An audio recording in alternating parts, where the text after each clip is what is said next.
Applied 30, welcome back. We are done with our last unit, which was statistics. We're moving into some of our linear units now. The first one we're actually going to do is linear inequalities. You haven't seen them since grade 9, so there might be a little bit of refreshing that needs to go on, but we're going to work with that. Because we're doing the applied course, you're going to learn that it's a lot easier to do because we can rely a lot on the technology. If you haven't seen the video on Desmos or you haven't played with Desmos yet, highly recommend checking that out.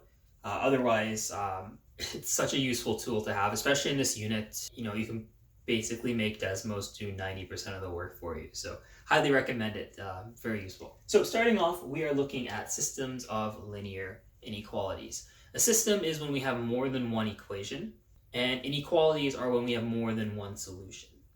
So as an example of an inequality, if you see a speed limit sign that says maximum 60 kilometers per hour, well, technically, there are an infinite number of speeds below 60 kilometers per hour that you could drive. So there's so many different options, right?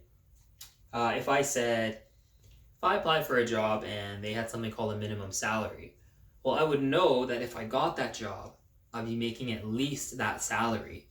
But there's always the room to get more money out of that contract. So it really depends on what the inequality actually is. We're going to start with sort of a refresher. I don't know if we really want to call it a refresher or not.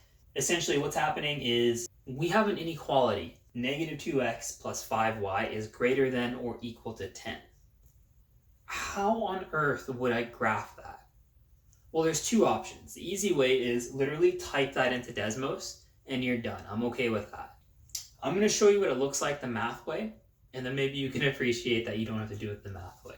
Okay, so if you're in the pre-cal class, what you would have to do is make your inequality an equation to start.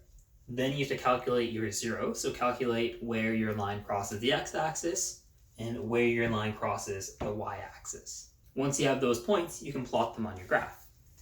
Like that. And once you have 2 points, you connect your dots, you have a line. Okay, and that tells us the line of the equation. But remember, we don't have an equation. We have an inequality. We need to figure out the greater than or equal to portion. So to determine if our inequality is valid, we need to test a point, one that is above our line, one that is below our line. I recommend choosing some easy points. Again, if you're using Desmos, you don't have to do this. But if you want to be a keener and do the math, I pick 0, 0, very easy math there. And I pick a negative 4, 4. Not so easy math, but easy-ish numbers.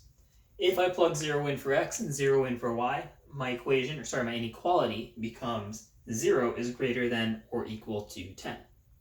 That is false.